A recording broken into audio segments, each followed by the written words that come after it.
This is going to be more of a, like talk show style. The plan for tonight is eventually after we get done shooting the breeze and goofing around is there's been some news today, in the last few days that's come out. So we'll cover the news of the day. Then there is a feature that just came out on, one of the developers, and we will go ahead and take a look at that.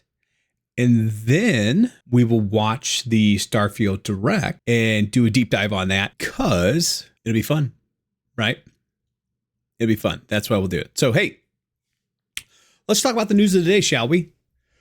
So it came out in some of the documents in this FTC case against Microsoft that PlayStation had planned on Starfield being an exclusive. So it's not just that Microsoft was able to secure the rights for Starfield to be a Microsoft exclusive. But they read the tea leaves. They knew because of the way that Ghostwire Tokyo and the way that Deathloop had gone, that there was going to be more and more exclusives coming out of Bethesda for the PlayStation. And they took action and did something about that. And Sony was kind of resting on their laurels and thinking that this was going to be a Sony exclusive, and the joke's on them. It is not. But yeah, so this very well would have been a PS5 exclusive had it not been if it had not been for Microsoft purchasing Bethesda. And that actually is horrific because we all know what a terrible job PlayStation does of porting their games over to PC. So who knows if it actually came out on Steam simultaneous? It could have been a PS5 exclusive, and we wouldn't have seen it on PC for years to come. So, yeah, a little interesting piece of news that came out of that trial today. We also have some movement going on in games release schedules. Baldur's Gate 3 did two things. The first thing they did is they pulled forward the release date of the game for PC. So instead of coming out in September, I think, which was originally planned, it's coming out on, I believe, August 3rd is the new date. Let's go ahead and let me double check that. Yes, Baldur's Gate 3 will be coming out on August 3rd, 2023 on Steam, GOG, and GeForce Now.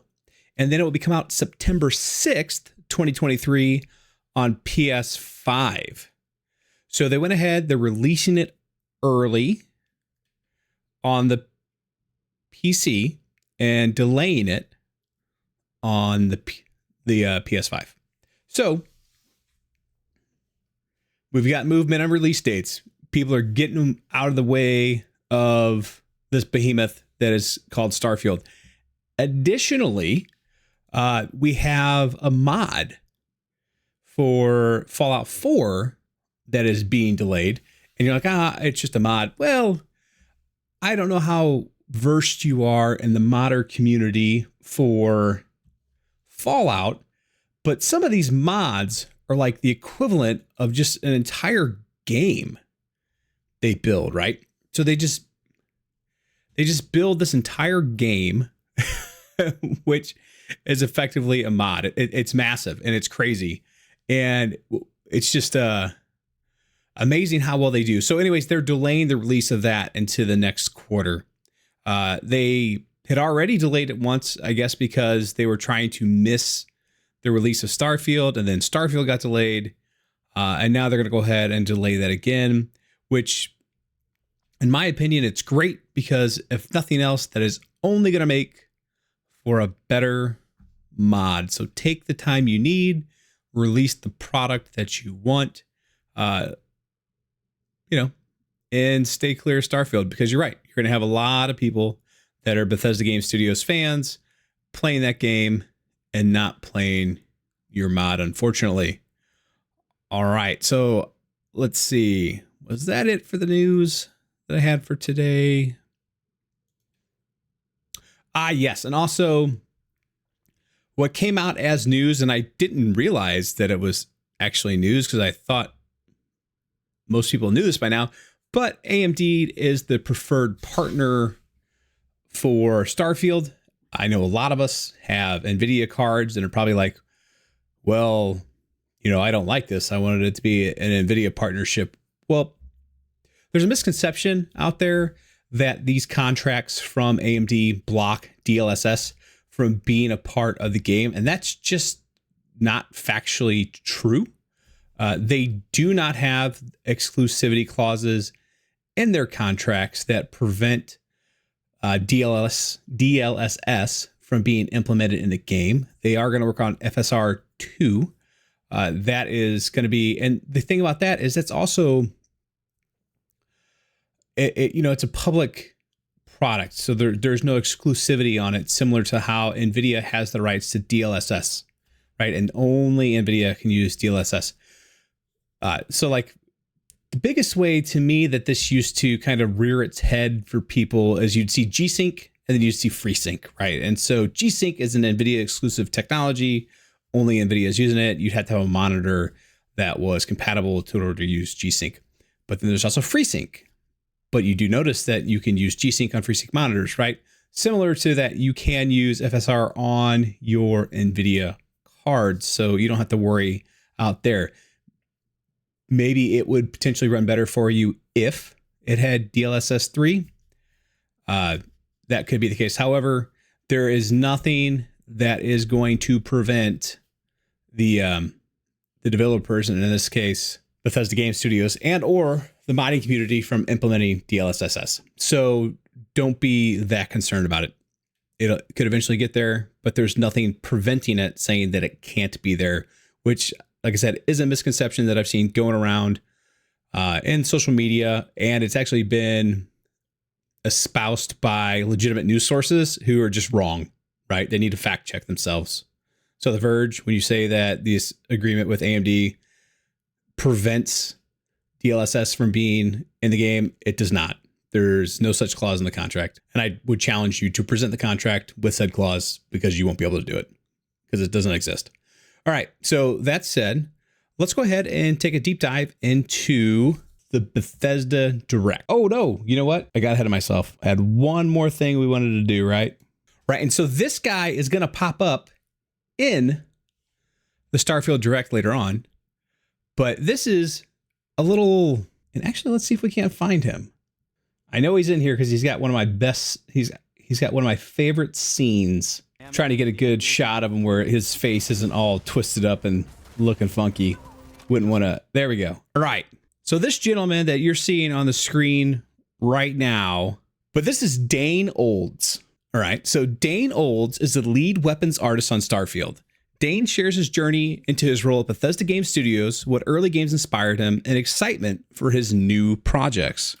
So this was shared with us on Bethesda Game Studios, wiki earlier today. So they kind of did like a spotlight, and we're gonna read a little bit about Mr. Olds, and that way everybody can get to know him and kind of a little bit about his background and where he's coming from and the work he's done previous to his role in this job. So, lead weapons artist on Starfield and veteran game developer here at Bethesda Game Studios. If you played the Elder Scrolls 4 Oblivion, Shivering Isles, the Elder Scrolls 5 Skyrim, or even Fallout 4, you've probably encountered Dane's work along the way. This month, we're highlighting Dane and his longtime contributions, which helped to shape the worlds we love to get lost in. Bethesda Game Studios. Feel free to give a little intro for those who may not know you and take us through what a normal day looks like for you. Hi, I'm Dane Olds, and I'm lead weapons artist on Starfield. My job is to lead our team of artists making all the weapons and weapon mods for Starfield. These days, I mostly work from home, so a typical day for me starts out by checking in on Slack and catching up with everyone has been up to. From there, I'll either start helping people with what they need to get things done or start in on my own work. That could be anything from making art, working closely with other departments like design, animation, and effects, or providing feedback and direction to other artists on the team. How did you find your way into the lead weapons artist role? My dad brought home a used NES when I was 5, and it changed my life. I knew right away what I wanted to make video games, and it opened my eyes to the medium. My mind was blown for the first time when I saw Doom running on a PC in 1993. There was something about how that perspective put you in the world and how the weapons connected you to that world that really fascinated me. I wanted to play every new game I could get to see all the cool new weapons that people were coming up with. In the late 90s, I played my first Elder Scrolls game when a friend of mine got Daggerfall. That vast open world was a new paradigm for me, as well as the mouse-controlled weapons. I learned everything I could about how video games were made, and by the time Morrowind came out, I was ready to try my hand at modding. The very first piece of game art I ever made was an axe for Morrowind. When I finally got it into the game, it was the size of a telephone pole, but I was hooked. I wanted to make weapons for video games. I ended up going to Savannah College of Art and Design and got my degree in game development and got my first job as an intern at Bethesda Game Studios shortly after I graduated. How long have you been with Bethesda, and what advice do you give someone who wants to be in this industry? I started out in June of 2006, so I've been with Bethesda Game Studios for a little over 16 years now. My biggest advice for someone out there who loves video games and wants to become a game developer is to make it the whole point of your life. If you want to do this, you have to gear absolutely everything toward it. Make it your purpose for being. Learn everything you can about what it takes to make a game, what the different development jobs are, and find the one that speaks to you. From there, go after it harder than you've ever gone after anything. Learn everything you can about that discipline and learn how to be part of a team. Find other people that want to do it too. Learn from them and help them learn. If you work hard enough, connect with the right people, and get a little lucky, you'll find your way into the industry one way or the other. Whether that is working with a big developer like Bethesda Game Studios or starting your own endeavor as an indie. If you make it your purpose and stay true to it, you'll make it. What was your first project at Bethesda? The first project I worked on was the Shivering Isles expansion for Oblivion. Back then we used to path grid tech for our AI navigation, and I did all the path grids for the entire outdoor area of Shivering Isles. I also did some landscaping and made my first professional game art. This is also where I created my first weapon as a dev, the Fork of Horripilation. Do you have a favorite project you've worked on? That's a tough call. It's hard to pick just one. Fallout 3 was my first big AAA game, so that's very special to me. Skyrim was an amazing experience because I got to help define the look and feel of the Dwemer art in the game, as well as getting to make all the steel weapons and many artifacts like the Mace of Molag Bal. Oh, it also features one of the few creatures I've gotten to make, the mud crab. I really feel like I came to be a developer I am today through the work on Fallout 4. On that title, Todd came to me one day and told me he had this crazy idea to make all our weapons moddable and that he wanted it to change the way they looked and played. So I started in on the pipe weapon set, and the rest is history. It was a lot of fun figuring out how to make that system work, and I learned a ton working on that game. Starfield has been a great experience too. Getting to help define the look and feel of a brand new IP is really something special. What aspects of your job do you enjoy the most? You know, I've been making video games for 16 years now, and I still can't believe that I get to wake up and do this every day. The part of my job that I love the most is when a few of us put our heads together and come up with something cooler than any one of us could have come up on our own and bring it into reality. I really love collaborating with my colleagues. More specifically, in regard to the studio, my favorite thing about Bethesda Game Studios is the people that work here. The studio is the people. What we create is the product of all of us working together and bringing who we are to the creative process. I love the unique worlds that we create and the experiences that you can have there. Bethesda Game Studios is really something special. Do you have a favorite game or games that really inspire? My favorite game of all times, hands down, is Castlevania Symphony of the Night. It's a masterpiece. I'm also a huge fan of FromSoft's Soul series of games, my favorite of which is either Bloodborne or Elden Ring. As far as work that inspires me, I'd have to point to a weapon work done by my colleague at id, Machine Games and Arcane. They make some of the best guns in the biz, and I'm always inspired by what they do. What are you working on next that you're excited for everyone to see? I can't wait for people to get their hands on Starfield. We've put so much energy into this title and we've made something special. Do you have any stories from working at Bethesda Games? Do you have any fun stories from working on Bethesda Game Studios games? One night around the holidays, I was working late. I wasn't aware of anything else in the office, and I heard a knock on the glass near my cubicle. I got up to look and see who it was, and it was Shinji Mikami looking for Todd. It's not every day a game development legend pops up outside of your cubicle when you're working late.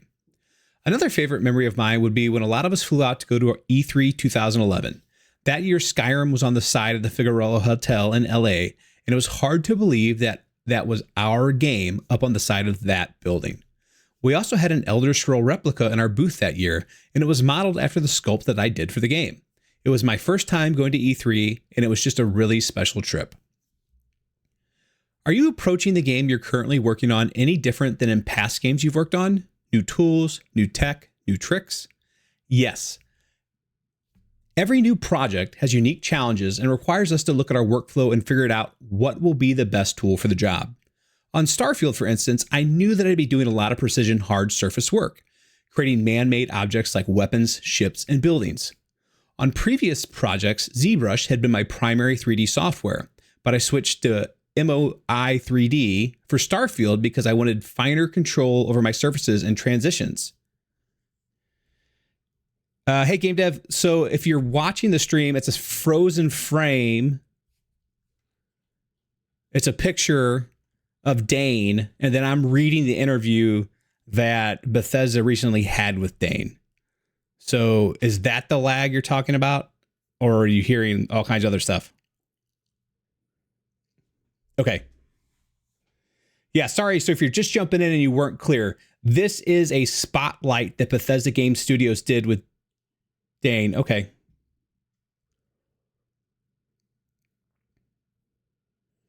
All right. Well, hopefully it clears up for you, and I'm gonna get back to this. But thanks for the comment. Thanks for asking.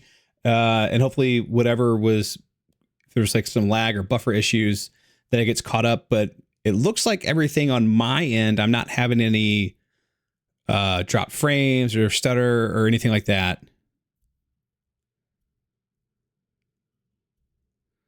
Oh, okay. Well, thanks for checking in from Germany. I appreciate that. And sorry to hear that, but I do appreciate you being here. And hopefully you can get some kind of a value out of this. So you could think of it in terms of switching from raster graphics to vectors for 2D. For my projection needs, I started using Marmoset Toolbag 4. Its skew fixing is invaluable for hard surface work. I even spent a little time using Marvelous Designer to create some cloth bits for the Crimson Fleet weapons. What types of stories grab you when you play games? Stories that grab me tend to be interpersonal or weirdly contextual ones. I love seeing characters' relationships and personalities develop over the course of a game. I also love stumbling upon stories that are told through the environment or how an item might be used. I also really like stories that leave a lot to the imagination and let you fill in the gaps. Are there general themes you like to explore or even revisit when crafting for Bethesda Game Studios worlds? While not exactly a theme, when I'm creating an item for a game, I'm always thinking about the context in which it would be used and who created it. That information helps me figure out the look and feel of the object and ultimately helps inform the game's world and setting. When I was starting to figure out the type of decoration that would be used on the steel weapons in Skyrim, I thought about who the Nords were and how they would have created the designs in their blades. I extrapolated from Norse and Celtic knotwork, but went more abstract with it. I incorporated negative space as a feature in the design and was very happy that it came out with something that felt like it was uniquely made by Skyrim's Nords. In Starfield, when creating the combat tech weapons, we wanted to make items that were optimized for space travel. That meant trying to reduce weight as much as possible and making things as compact as possible so they could fit aboard the cramped confines of a spaceship. As a result, our combat tech weapons are created from lightweight metal, alloys, polymer, and mostly bullpup designs. Was there something specific you wanted to include in your current project? Early on, I had a fun idea for electromagnetically propelled weapons for Starfield. I pitched it to Istvan and Emil, and they liked the idea. The result was the core mag weapons in Starfield. If you watch the gameplay reveal trailer closely, you can even spot one. I believe we've seen a couple of these, and they are fantastic. These are probably one of the weapons that I'm most excited for, is these core mag weapons. So what's your favorite aspect of the game you're currently working on so far? I really love the Freestar Collective in Starfield. I just love that space western atmosphere. I can't get enough. I had a lot of fun working on some of the designs for the Laredo weapons that are commonly found in Freestar space as well. As for my absolutely favorite weapon in Starfield, that's such a tough choice. The Bridger rocket launcher was a lot of fun to make, and I enjoyed working on it with Ilya and Istvan. Another one of my favorites would be the Mag Pulse. It's one of our new magnetically driven weapons that features a grid of 25 barrels. Scratch that. I'm rewinding it back. That is my favorite weapon. weapon, cosmetically, thematically. These mag pulse weapons. I think they're just amazing looking. I love them, and I can't wait to get my hands on one. When you use it in the game, you'll see a grid of lasers projected onto objects in the world, which tells you exactly where your shots will land. We haven't done anything like it before. I have so many other weapons I love though too.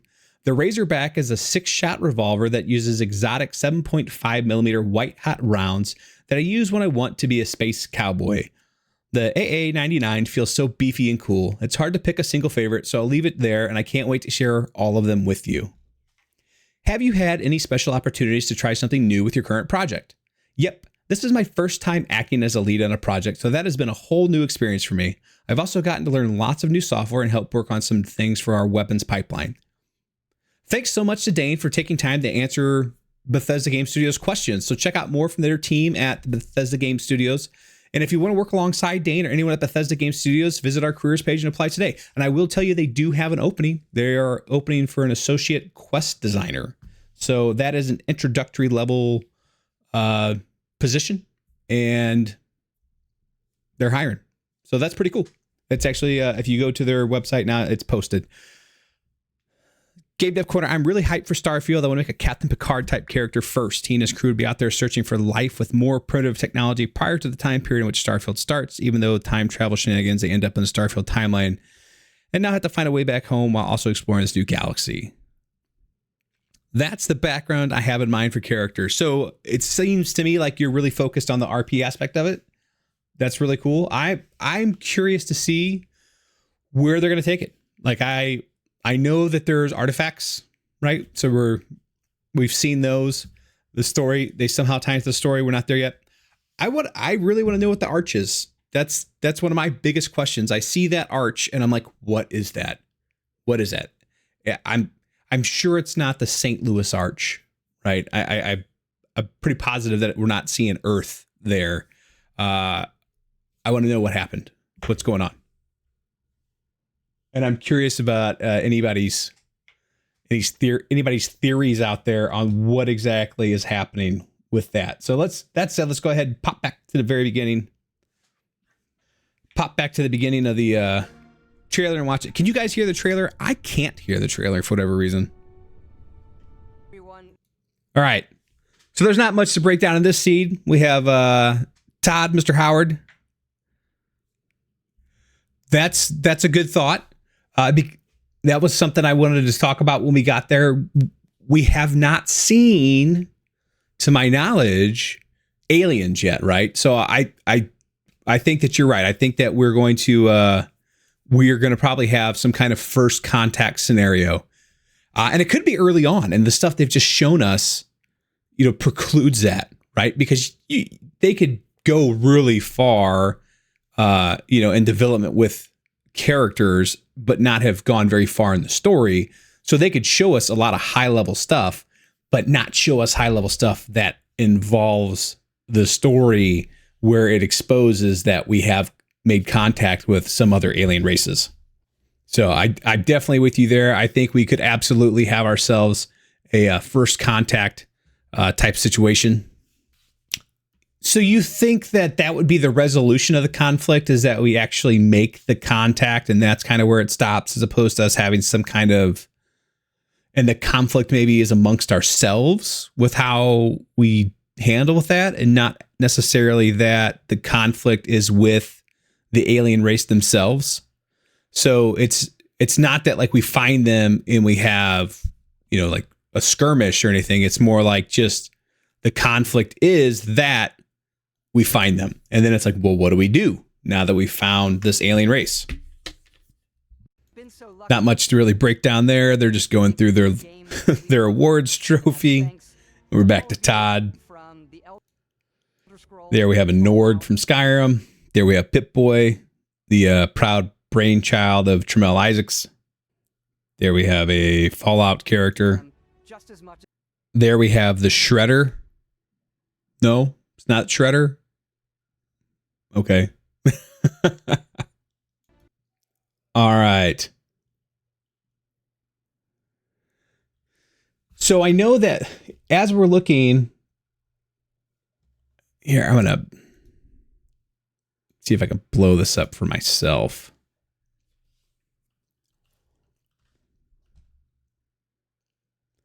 I want to blow up what we're looking on the screen here. First off, that controller, has anybody seen that controller before? So let me know. I don't think I have. We've seen this ship before. That's not new. We've seen that. I don't know exactly what it does, but I do know that is, it's not alien. All right, I just blew that up, but now am I actually gonna, am I gonna be able to squeeze it back down? How do I, gotta try and reset this window. All right, there we go. Sorry to take a second to grab that. Okay, so none of this that we're looking at right here is really new. We got some landers on an alien planet with a moon in the background. Don't see anything that looks like it would be extraterrestrial. Well, I guess it's all extraterrestrial, but we don't see anything that's not like human and probably human in nature. All right, let's see what we got next. We had our friendly little robot doing his little friendly little robot things there for a second. Got some shots of some old games. I believe that was Dane, who we just got done talking about a little bit ago. There's a signed copy of a Game Informer. This is that. I think that's a Fallout picture right there, because that's their meat bag, the dog. Happy, laughy people. Todd cuts away. I think we're going to go back and see some more footage. Okay. This is in-game footage. It doesn't specify whether it's PC or whether it's Xbox Series X. I'm gonna go ahead and just assume that it's PC. We don't see anything hidden in the mist off in the distance. I just, see some additional trees. We got our health bar down here. We basically have a lot of different alien flora. What do we have down here on our gauge? We have our O2, CO2 levels. Aquila, I'm going to assume this is the name of where we're at. And it's kind of shows the sun relative to the surface that we're at now. Hey, in Game Dev Corner, don't forget to follow the channel. I really appreciate you coming in and saying hi and chatting. I'm going to be doing this every Thursday until with different stuff, right? Every Thursday, though, until the game goes live. And then every Mondays, I do a live video podcast where we cover the news of the week, so to speak. So, all right, let's go ahead and push on, see what we find. All right, there, we do have an alien right there. We have another one right here. I'm surprised it lets you use that that emoji on this channel. I didn't think you were a subscriber of the other channel, but that's cool that it does. All right, do we see anything going on here? All right, so that's I didn't realize you subbed. Thank you. I guess somebody might have gifted you a sub. All right, I'm not seeing anything there other than it's a cool it's a cool scene. All right, so okay, so here we have down here in the gauge, we can see that we have right. So we got our O2, CO2 gauge. There is clearly something going on here. There's some kind of warning indications down here to let us know that there are hazards. It would appear that some type of radiation is present. This orange, it looks like a water drop. Obviously, might let us know it's an arid planet, that there is no water here. It looks like a moon. Doesn't mean it is. Could be the moon for that planet, or vice versa. It could be the planet to that moon. And this is its name. So I'm going to go ahead and say earlier when we looked at this and said this is probably the name. This, again, is probably the name of this astral body that we are on. And we do not see what looks like would be any kind of alien tech or anything hidden. We are on a different body now, Chartis, it looks like. And we have this different, same warnings, but they're in different positions. And I'm assuming this is going to tell us like the direction to our lander so we don't get lost and we can actually make our way back to it. So I see people keep cycling in and out of chat. Thanks for stopping in. If you got any questions, please feel free to drop them in there. I will answer it as best as I can. Also, make sure to do exclamation point QOTD to find out the question of the day and give us your honest answer. But as we progress through here, we can see that there are different hazards that are popping. So we have like the radiation, then water, and then when we go to here, it flip-flops, right? So what is that telling us? Is this like the priority issue? Did one become an issue before the other? Right? Do we need a drink and we're thirsty? We need to make our way back towards the ship. But something's going on. And this one has another, this one has another. So this is the one where people are like posting on, what is this? Right? Did this give it away? Did they try to sneak it in? What's this? Is it a stump with a bird on it? Is it another person in a suit? Is it an alien? Is it a bipedal extraterrestrial that we're going to have a first contact event with? What is it? We don't know. Is it the gorilla in the mist? Probably not. Is it a little green man in the mist? It very well could be. All right.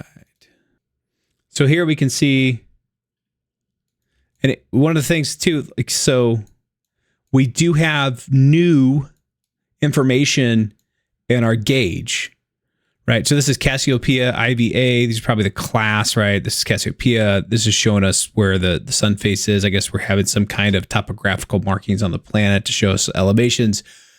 But what's this yellow thing, right? So this is different. These yellow and reds, these are different. Also, there's these these red ticks.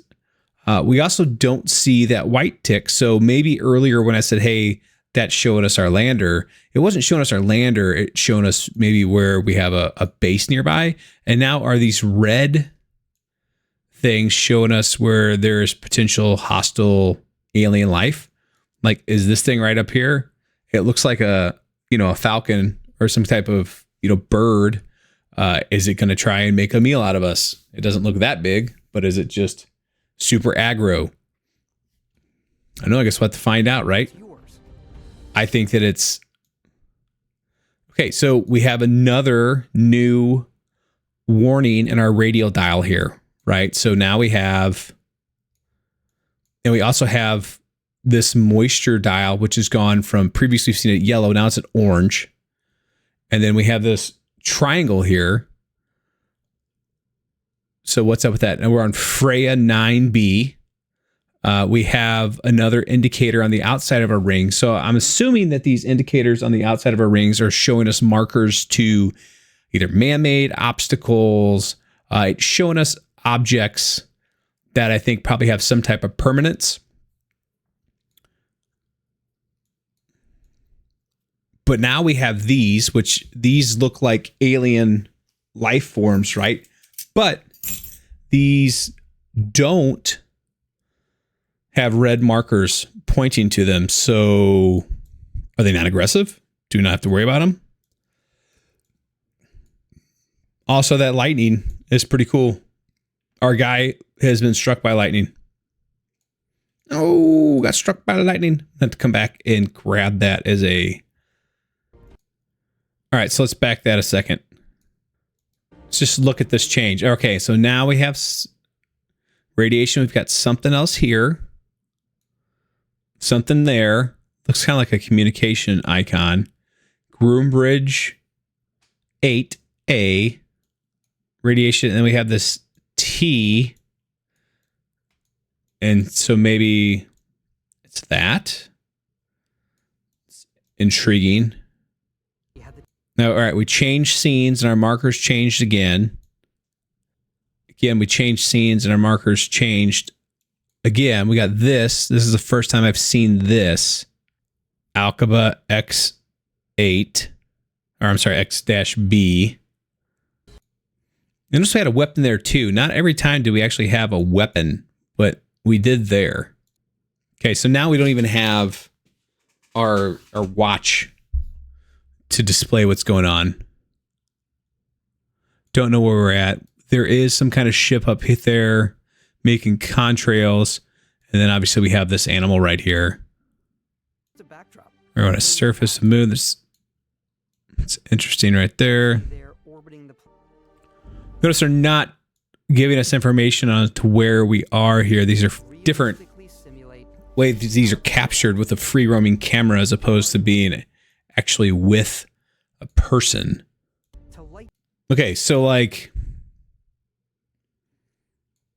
what is this? Does anybody have any guesses as to why there's a giant arch here? Is this Earth? Has something happened? I mean, we're like 300 years into the future, right? Has something forced us to be in the stars? Has something happened since we've been in the stars? Has, you know, Earth had some kind of catastrophic event that has killed all life on it? Is this alien tech somewhere else that we're seeing? Is this an old Stargate? Does anybody in chat have a guess as to what they think might be going on here? I wouldn't dox yourself, but yes. So I guess that's the question, right? Is that the Gateway Arch? Has it fallen apart into disarray? Or is it something somewhere else? Because I don't know. Is it a red herring? Based on the type of star and the makeup of the planet's atmosphere. But I see that, you know, and it definitely has that look. Of the planet's in scale wise, I mean, these big cracks, I mean, it's made to look big, but this could also be small. All right, again, so you'll notice we don't have a weapon in our hands. We're on Prima 4C. We're still on Prima 4C. We have a exclamation point, so to speak. I don't know, like, kind of looks like an exclamation point right there, like a cautionary warning. I'm sure we'll get a key right off the bat. I know what these things are right away, but as of right now, it's interesting. They haven't told us, so it's fun to purely speculate on it. Now we do have a weapon again. You see that we do have a weapon equipped. And what are we doing? We're surveying fauna, flora. So to me, it seems like there is, so we're surveying whatever that is. We're learning about Prima 4C. It's a moon. The temperature is negative 11 degrees. There's no O2. It has half the gravity that we do.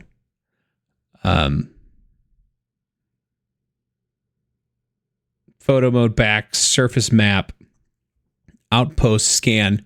So we're scanning this. 44% survey. I'm assuming that there's 4 different types of animals, 3 plants, and 8 unique resources to this moon. And that's why it's showing us that, or at least this region of the moon. Let's watch that through as we survey that. Okay, so that was a structure we just saw. So that is a symbol for a structure. That's off in the distance. Maybe that's one of those 2 question marks.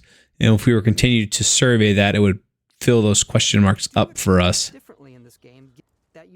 That is an unknown. Okay, so now we know that icon stands for a structure. And once we have that, it's put it on there. Okay, and we just got some iron. Hopefully we'll see it scan something now and we'll see what happens. Okay, so it's a location for that symbol. So we have locations and stuff like that. These red markers are people. We're still on Parima. We're, the same place. And now we're just going to go, like, steal these people, iron, and then go kill them. So we know this planet has, like, half gravity, so he's able to jump pretty high and bolster himself in the air. Spacer punk. Just smoking humans. All right. Let's take a look at this. So we have Porima 4C, an abandoned mine. 44% of it's surveyed. Local time compared to UT. Frontier Class A, Crew 2. I believe this is probably the ship that we're flying on.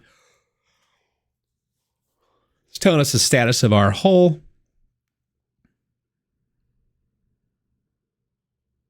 Further into the unknown, go to Piazzi 7B. Howard, level 11.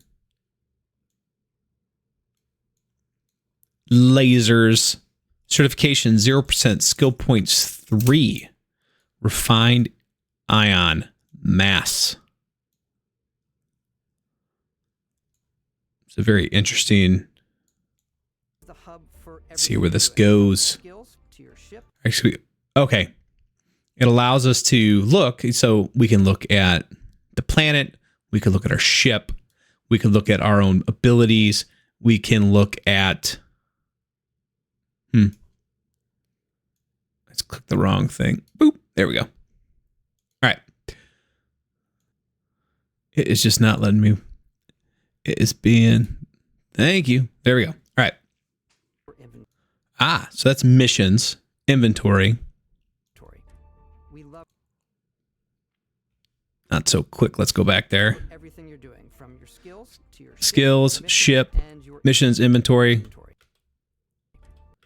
Okay. So here we have a drill in our weapon. We got a Constellation spacesuit, Constellation packs, Constellation space helmet, minor utility outfit, frag grenades, ammo, aid, all. We had 16,309 credits. I guess our mass is how much we weigh. This is our pistol. It's a pretty cool looking pistol. Good job, Dane. It's a Combat Tech Ion. Does 49 physical damage, takes 777 ammo, mag 12, 303 rounds, fire rate's 50, range 26. It's not so accurate. It doesn't have any mods on it. It has a little bit of mass, and we know its value. All right. Here we have advanced Grindle. There's cutter, mag shears, modified calibrated razorback, modified calibrated tombstone, refined ion, refined equinox, specialized calibrated Beowulf. We have right here the advanced Grindle, which is a rifle, which I guess because the firing rate is so much higher that they reduce the damage it does. But anybody who really kind of knows anything about weapons is, I mean, most rifles are going to do a lot more damage to you than a pistol is going to. Let's see that again. How much damage a pistol was doing. Oh, yeah, I just went too quick. All right, so let's look at this cutter. It's an energy weapon. It's not doing a lot of damage. I think this is probably one of those things that's more for, you know, utility as opposed to being a weapon. All right. Mag shear. It's another rifle. Not a lot of damage. Higher mag capacity. Different fire rate. Different range. Not very accurate. Again, rifles would be more accurate.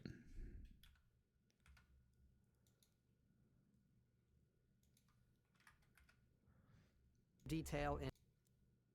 Ooh, you went by too quick. Come on. Inventory. We love to pack a ton of detail. All right, what we got here? Modified calibrated Razorback pistol, physical 109. What is with the pistols and doing all this damage? Like, they really love these pistols.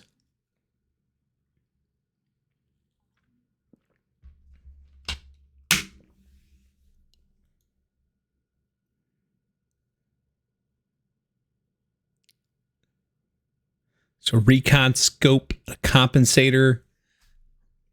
I mean, I know they got to make things video gamey, but I was gonna say, in what world do we live in where rifles do less damage than pistols and fire slower? Hey Uzi, thanks for stopping in and saying hello. And if you get a chance, make sure to check out the question of the day. We're just going through the Bethesda Direct, looking at some of the different items, freezing on them, just talking about them, speculating on what we're going to find in the game. Do you have any wild conspiracy theories about what it's all about?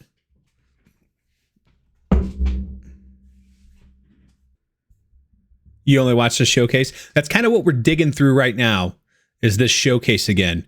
Right now, I'm just checking out the weapons and trying to wrap my mind around why all these rifles do less damage than the pistols. I find it funny. Oh, that one went real quick. Let's in your data menu. see what that suit was. That's a Constellation suit he's wearing right there. We know that From your skills to your ship, your because we missions, got and to your look at his inventory and it showed us. pack a ton of detail in every object, from all of your weapons. All right, so that's the Constellation suit again. This is the Explorer spacesuit. I kind of like the look of this one. I dig it. He's got his little pistol in his hand. Spacesuit. There's a mercenary spacesuit.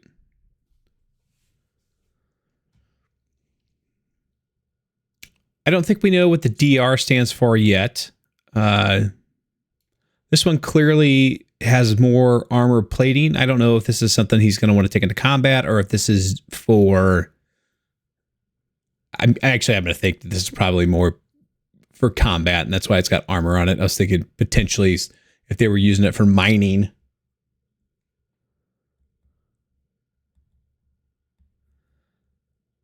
Really?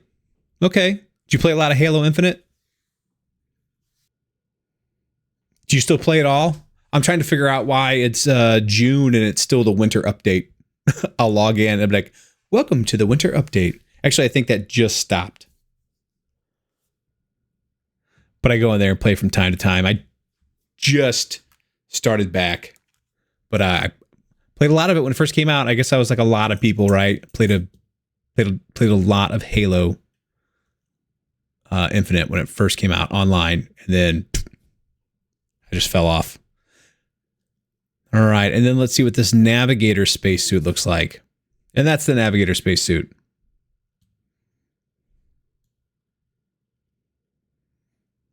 That's cool. We got a couple different looks there. I like the Merc suit. I think it looks good. Hey, Uzi, thanks for the follow. I appreciate it. Just so you know, every Monday, just started this channel this week. Every Monday, I'm going to do a podcast at 8 p.m. Central U.S. time. That lasts an hour. And then after the podcast, or like half hour, 45 minutes, an hour. And after that, we'll just, shoot the breeze or whatever. And that'll continue on even after the game is released. Monday night will be podcast night. Thursday nights up into the game's released is going to be, let's take a look at what have we got from the community this week. Have we got any more information from Bethesda to break down?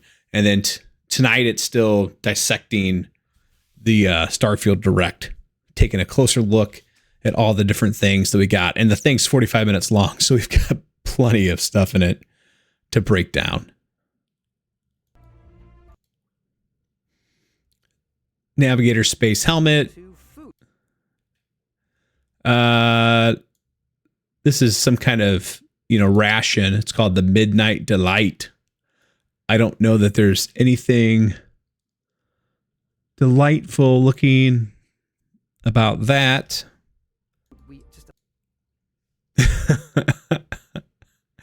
It's good to see over the course of the next 300 years, juice boxes are not going to change. They're just going to be the same thing from now until 300 years from now. Orange juice of transcendence. Does it have any kind of special abilities? Let's see. Orange juice of transcendence. Rumored to be the most refreshing orange juice in all the settled systems. Okay, so this is supposed to be the most delicious orange juice, but that to me looks like -1 health per second for 1 minute, right? So like you're going to lose health, but you're going to get bonus oxygen for 5 minutes. That's a really weird buff, I guess. I mean, what is going on with that?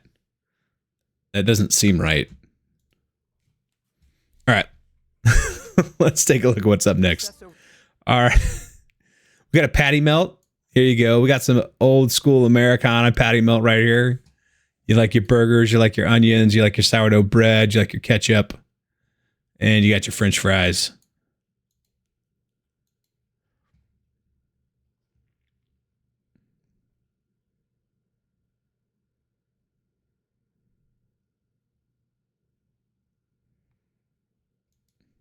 For the details. Butcher's best steak, keep frozen. That doesn't look frozen. I don't see this going very well.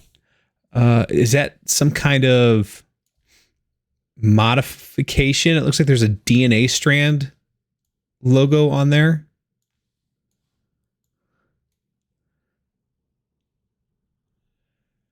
"100% fresh lab made."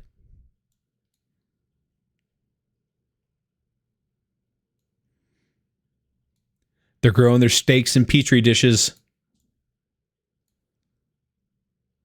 Butcher's Best Steak, made from Synthameat, the settled system's premier synthetic meat product. Restores 3 health.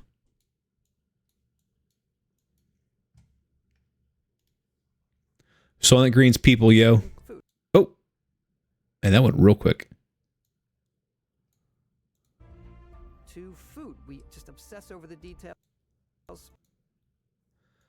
All right, here we have some kind of pita. So it's not all Americana food, which is good. I mean, because this is United Earth, I'm assuming going forward, or I guess it could be a divided Earth, and that plays out in the factions, and we'll learn more about that later. But a Tamaga pita looks tasty. I'd eat it. 2 falafel stuffed flatbreads drizzled with a yogurt sauce. So basically Mediterranean fare.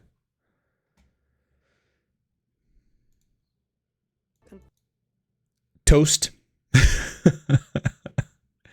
A slice of toasted white bread, best enjoyed when buttered or jellied, but can be eaten as is in a pinch. Restores 3 health. All right, so you gotta bear with me. The steak restored 3 health. The toast restores 3 health. I mean, are for real, right? You know, you think if you had a steak, it'd be.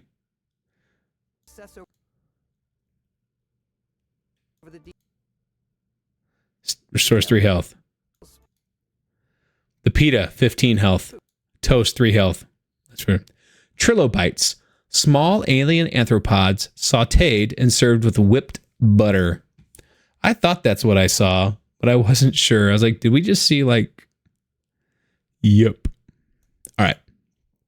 But that restores 15 health. Maybe if you cook the steak, you get more or something. And that's why I was like that. It's like, you need to cook the steak, man. All right, so apparently on this planet, you can go golfing. Right? Isn't that what that means? We got a pin up ahead. We're on Porma 4C. Got some kind of radiation.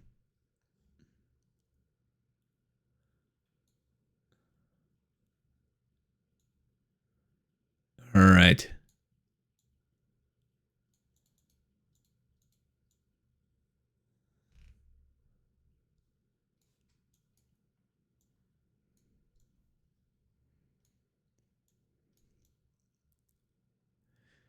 We do have a weapon in our hands. We have 5 grenades. That is our ship. Okay, so earlier we were trying to figure out what some of these indicators mean, and When you're done exploring, you can clearly that flag, I'll go ahead and say, is our ship. Now, earlier we saw things that I thought was going to be our ship, and I guess those are not them. I think those might actually end up being our outposts. That's what those were supposed to be. My ship. Welcome back, Captain Howard. Here's our buddy the robot. You can even say your name. Get on our spaceship. Frontier. I guess that probably should have been the question of the day. Hey, everybody in chat, what do you plan on naming your very first ship? When you have the opportunity to name your first ship, what will you name it?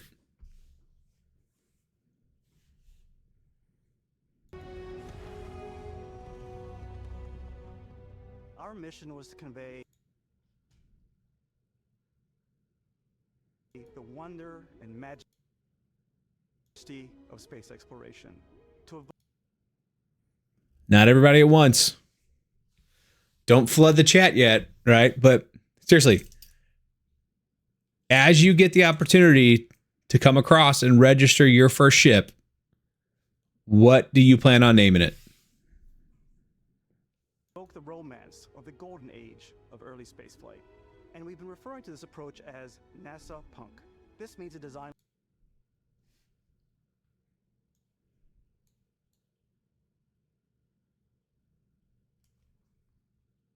language where the tech is advanced, yet still looks grounded. Here we just have some static concept art images. It's that contrast, that's where the visual interest is. He really likes the robot.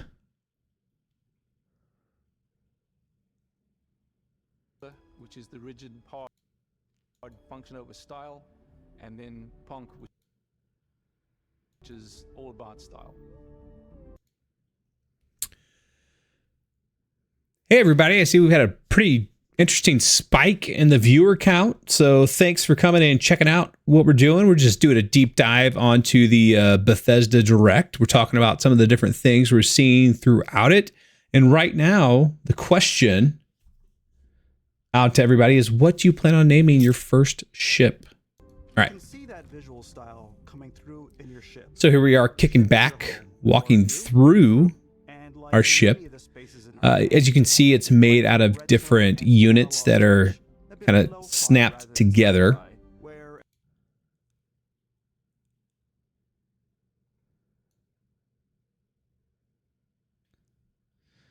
The name of their ship is the Frontier.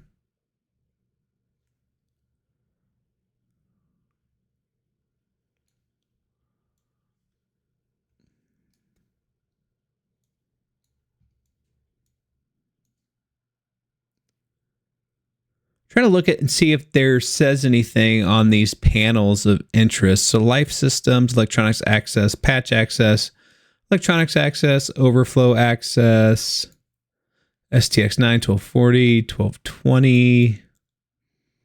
You know, do we see anything like on these spectrographs back here other than just looking cool? It does give us kind of a feel for their technology. You'll notice not everything is just like a touch panel. Some of these look like they're actual physical buttons that need to be depressed. So that is cool.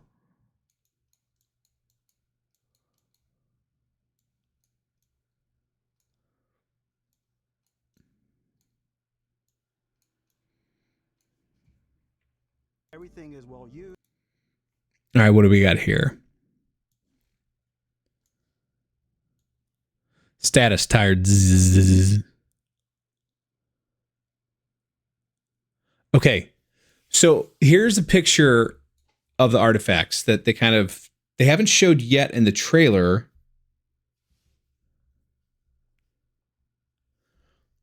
Right. They haven't showed these yet in the trailer, but these are the artifacts that they're going to allude to later. And it looks here like it's a diagram on how to build it. Oh, that's not what I wanted to move.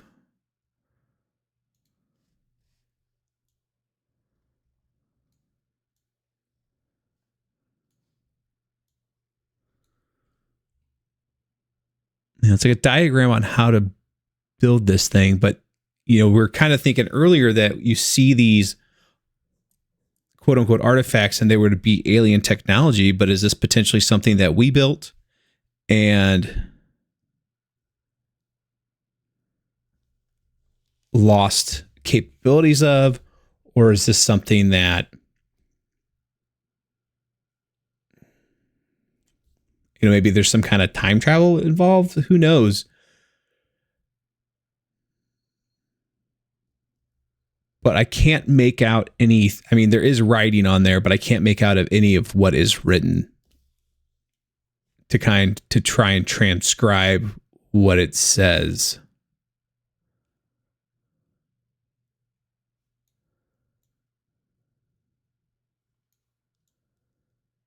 Here we have like different, like what look kind of like constellation mission patches.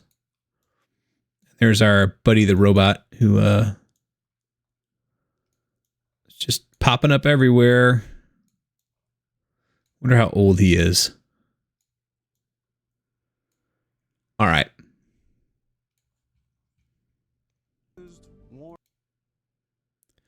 Don't use the helmet that has a crack in it because, that could be bad for everybody involved. Let's see if we can read those over there.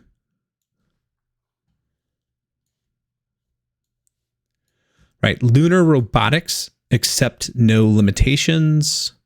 Wash your hands before starting work. It's pretty sad that 300 years from now, we still have to tell people to wash their hands before they do things. But, that's just the way it is. So this is our moon. There are things on our moon. Be interesting to see what those things are. Can't really make it out, but we've got shadows clearly on the moon there. Bin per 50. The sandwich. White bread, lettuce, cheese, multi-meat. Missing chunks. Not really sure what that's all about. Not sure that I want to know what the chunks are. Is there anything in here? Not that I can tell. All right.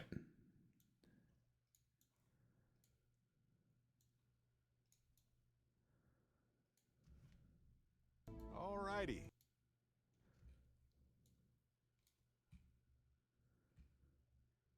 So this is interesting. A second ago, we were in the frontier, right? Like it was very clear that we were in the frontier, and see, it says frontier. We cut to this next scene. Used, worn, and lived in. All righty. We are no longer in the frontier. So we went from being in a ship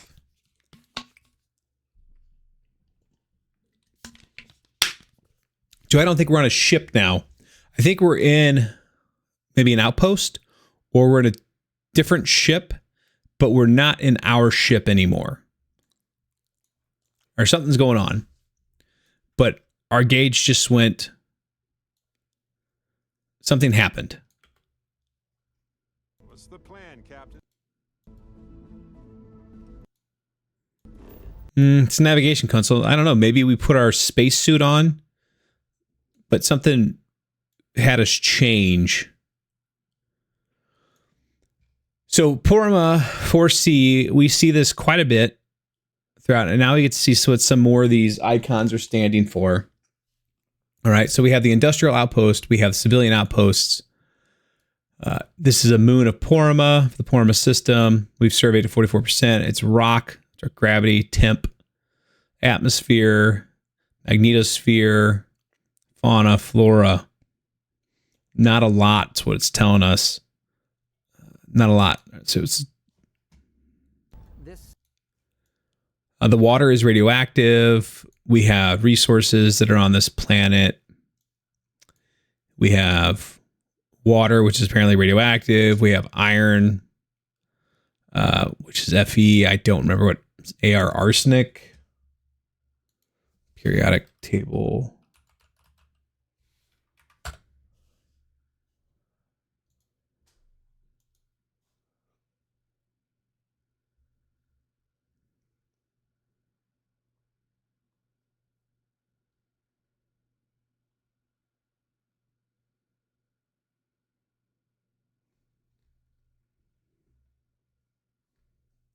Let's see.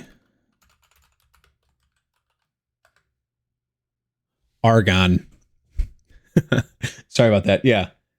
So we have water, we have iron, we have argon.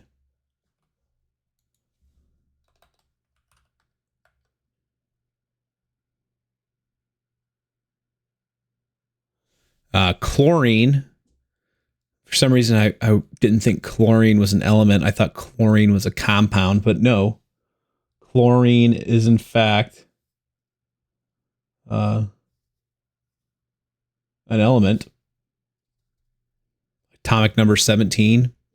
So we have iron, argon, chlorine, and then we have these compounds, I'm assuming. What is HNCN?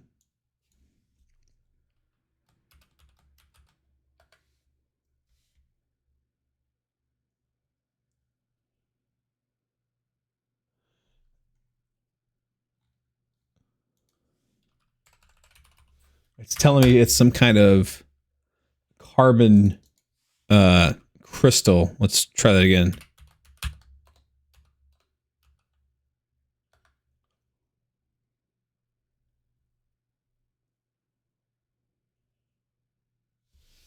HNCN can be regarded as the cyanide derivative of the amidon radical NH2. Both NH2 and CN have been detected in galactic center molecules. All right. Detection of the cyanamidal radical, HNCN.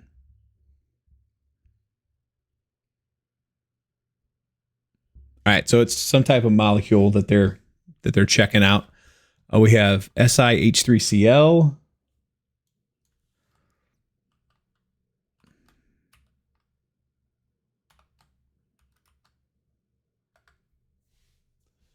Chlorosilane, a group of reactive chlorine-containing chemical compounds related to silane and used in many chemical processes. So, I mean, they did a couple Google searches and they're doing real stuff. And then what is Ne?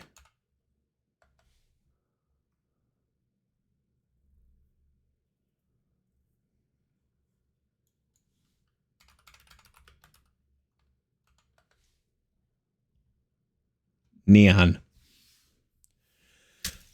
Ne is neon. So we have iron, argon, chlorine, neon, and a couple of different other compounds. And I'm assuming that these are their rarity.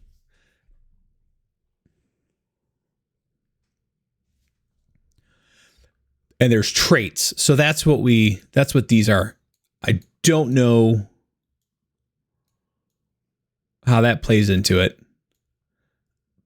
But this is a moon that we have. There's a civilian outpost, industrial outpost. These are the resources we can get on it. But I don't know what the traits are. Don't know how that is your star map. It starts with the planet you're currently on. You can see all of its info and resources. You can choose a landing spot. And so he's picking out a place to land. He wants to land on a coniferous forest. Or fast travel to known. Or we have the civilian outpost that we can land on too. locations. Backing out further, you can.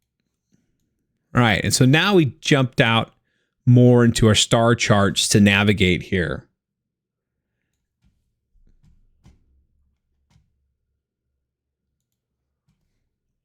So let's take a look up here in the corner. So we can see. So we have a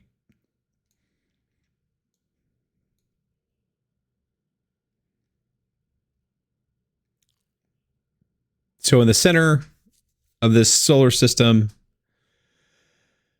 we have a sun, and then we have a number of different planets. This is the Porama system. It's a level 30. So I'm not sure if that's in relation to character level. We've surveyed 32% of this planet. It looks like we get to see here the number of planets. So there's 6 planets, and then we'll see the count of their moons. And I'm assuming that it's going to go from like right to left for the innermost or left to right for the outermost, because it looks like the outermost has a singular moon, and then we have the singular moon here.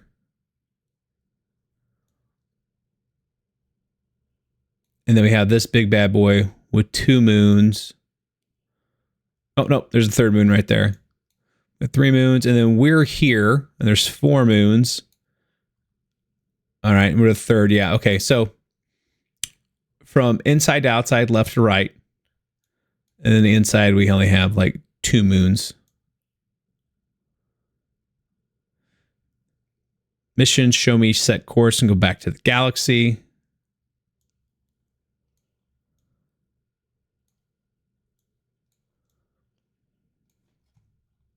View all the planets. All right, so we're in the Porama system. This is Porama 1. This is the innermost with 2 moons. We've apparently surveyed 33% of it. It's barren, has low gravity, temperature scorched. What a surprise. It's the closest to the sun. Temperature, atmosphere, no atmosphere, magnetosphere unknown, fauna none, flora none. So the question you got to ask yourself is, why would you ever want to go here? It's like, is there some type of resources? If not, here's a planet. And then, how many of the 1,000 planets do we have that are going to be this? All right, let's go ahead. Planets in the system. No water, resource. So there is resources. It's got helium and iron with no traits, or at least we don't know if it has traits. Big.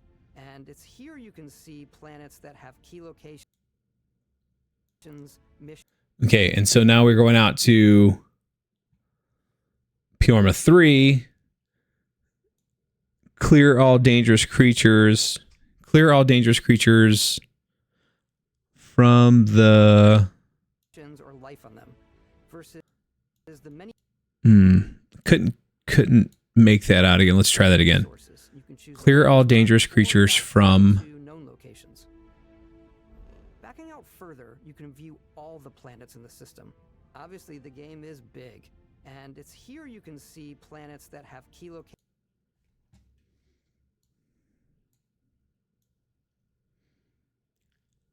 Clear all dangerous creatures from the cave. So you get a quest that's going to send you to a different galaxy, and you're going to have to clear creatures from a cave. Sign me up. I mean, that's such a video gamey quest, right?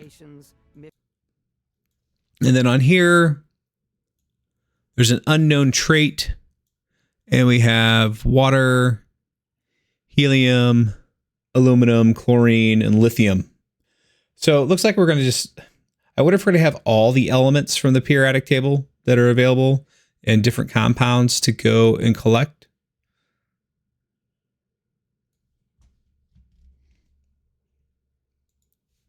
Because, let's see.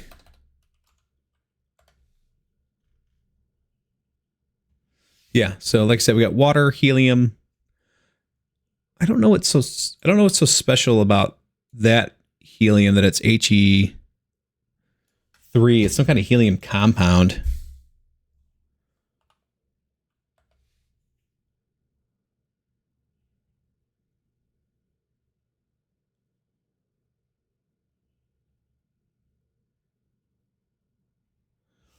Okay, so other than protium, ordinary hydrogen, helium-3 is the only stable isotope of any element with more protons than neutrons. Helium-3 was discovered in 1939. All right, so that's what this is. It's helium-3. It's a stable isotope of helium.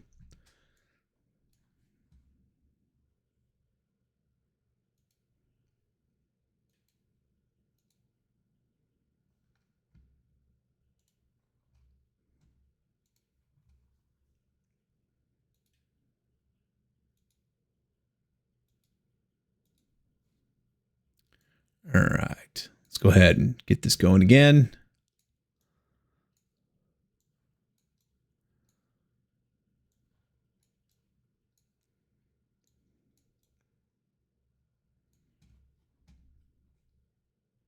Or life on them, versus the many planets that are barren, but All right, and we can actually, so some of the things that we've been able to derive just from looking at the section is how the naming convention on these works, right? So this is Porama 5A. So this is Porama. This is the 5th planet in the Porama system. And then A is the first moon of Porama. So that's how these names are working. And if people already knew that, good on you. I had no idea. So Porama 5A, it's a moon of Porama 5 in the Porama system. Surveyed 26%, type rock, gravity 0.4 G, temperature deep freeze, atmosphere standard nitrogen, magnetosphere unknown, fauna no, resource heavy. flora none, the water's safe. And so we have on here, so that's good. So if we need to get water, this would be a really good place to go and get water at, right? So if we need water, we can get water here. There's 8 different types of resources. So we've got water, argon, chlorine. I'm not a scientist, so I don't know all these off the cuff. So I am. Oh, okay. So Cu's copper. All right. I mean, I know these are Latin, right? I just didn't know that Cu is copper. Okay, so copper, and then C6HN, that is some kind of carbon.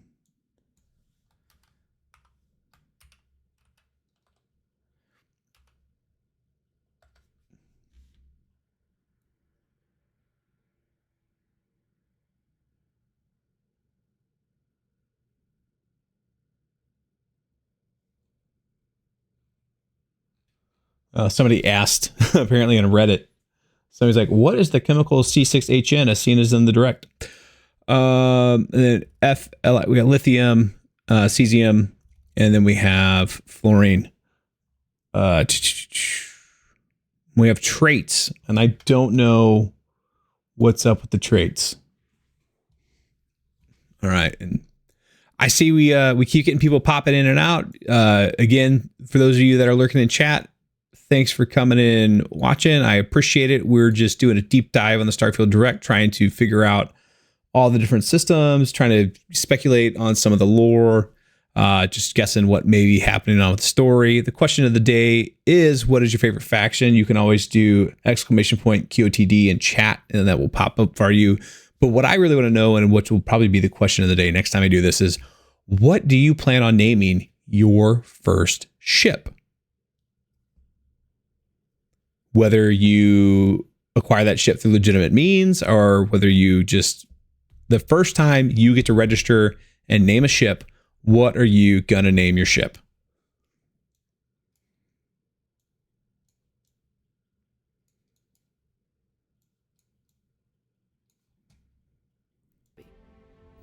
Zoom out even further to Uh-oh, what was that? key locations, missions, or And there's Porama 3. life on them, versus the many planets that are barren but resource We got heavy. Porama 5A. And now we're backing out from the Porama or the star, Porama. Out even further. And so now we have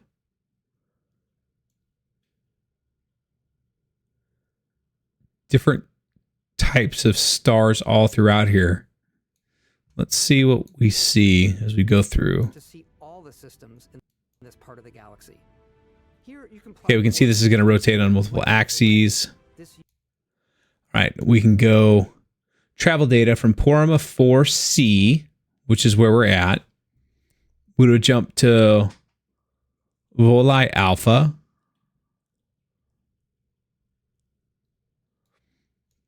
And Volii is a star. It's a level 5 star, so it's not as difficult. uses Spectral class G5, catalog ID, temperature, mass, radius, magnitude. Has 6 planets, 5 moons, no outposts. your ship's grav drive. It's 1 jump. It's 20 light years. Jump range is 20 light years. Distance is 14.884 light years. I'm not sure why there's a difference designated between the range and the distance. Cargo hold, it seems like we have plenty of room, and we're going to consume fuel, and looks like we have plenty of fuel to do that. To fold space and jump to these systems. And you will need to upgrade. All right, and so we want to go to a different planet now, but we're doing different things here. So this destination Linneus, I shouldn't say planet, I should say star. So we're going to this different star, and its route goes through unexplored system. 4 jumps, 20 light years of jump range, but we'd have to go further. And it would take so much fuel, and it's an unexplored route.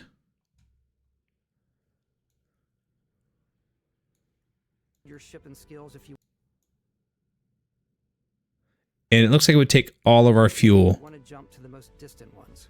But for now, So from Porama 4C to Linneus 2, it would be too far.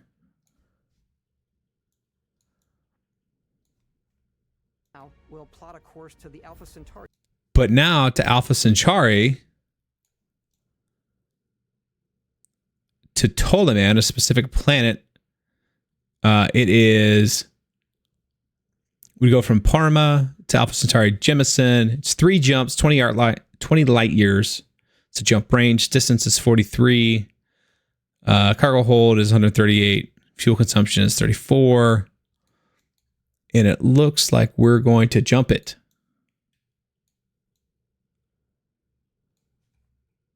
System where we can find the city of New Atlantis. All right.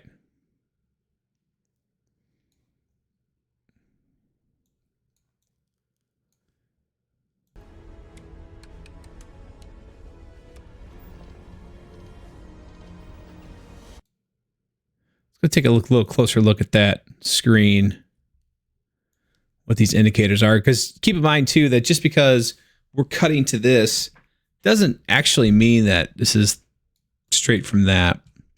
Lasers, ballistics, missiles, engines, shields, gravity.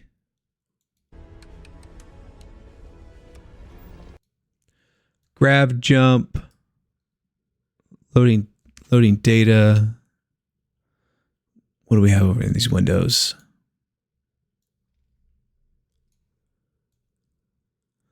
Loading event trajectory, queuing vectors, inserting periapesis data, grav jump, plank mapping, calibrating. Right, so obviously our propulsion is some kind of gravitational jumping system.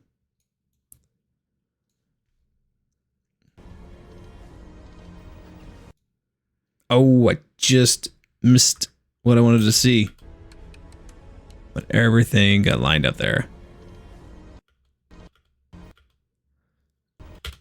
All right, here we go. Okay. Loading event trajectory, queuing vectors, inserting peripasis data, loading apiopasis velocity, event trajectory, trawl, distorion, calibrating stuff, plank mapping, reference launch, encoding phase, synedetic pool. And away we go. And we're off into the wild blue yonder. Alpha Centauri, entering patrolled area. No contraband on ship. Wait for scan. Does anybody else feel like Guardians of the Galaxy, I think it was 1 or 2, when they just jumped right into an area and it's like, we don't have anything bad on us, and you knew they did? Just me? No. Casting down on myself as soon as I started remembering that. I feel like that was a scene in Rocket's like, oh, it was from the game. That's why. It wasn't from the movie. It was from the game. Rocket's like, lie. No, we don't have anything on there. Scan complete. No contraband on board. So we got New Atlantis, Industrial Outpost, Mining Outpost. This is Jemison and the Alpha Centauri system. Rock, gravity's close to ours. It's temperate. Standard O2 atmosphere. Magnetosphere is unknown. Fauna is abundant. Flora is abundant. Water's safe. We have H2O. We have lead. We have argon. We have chlorine. Some other stuff. Unknown traits. We could scan if we wanted to. But we're coming in hot for a landing instead. Hello, other Rob. First time chatter. How are you? So the question of the day is twofold. Right? Question of the day is, what's your favorite factor? What's your favorite faction? And the other question is, what will you name your first ship? So we've been doing this now for about an hour and 45 minutes. We've only made it through the first 7 minutes. 7 minutes of this video. This video is 45 minutes long. So even if they don't come out with anything else, the Nebuchadnezzar. All right, so I've got 2. Okay, I've got 2. And I'll share one of them with you now. And the Lewis and Clark. And it's a movie reference. It has nothing to do with the, I mean, obviously indirectly it has to do with the explorers, Lewis and Clark and the Kitty Trio and all that stuff. But that's not why. Lewis and Clark, and it's from a movie. If you know the movie, good on you. Not Lois and Clark. Lewis and Clark. Maya, she's a producer. I'm assuming that's Maya. All right, so now I got to figure out why Maya has a cup that says number 1 dad and then it's scratched out. Number 1 dad, number 1 producer. What is Maya's problem with dads? So here's the thing, right? Got to be careful with inside jokes, because if you hear on an inside joke, you make other people feel on the outside. Yes, you are correct. Did you Google it or did you know it? Gotcha. It is a fantastic movie. I have it on DVD. All right, so this is New Atlantis on Jemison. Many you'll embark on. All right, I think this is going to be a great place to pick this back up at next time. So I'm going to go ahead and stop now. I appreciate everybody that's come by and said hello, everybody that's just come by and viewed, those of you that are just out there lurking in chat. If you haven't done so already, make sure that you go ahead and hit that follow button so that way you're notified next time I go live.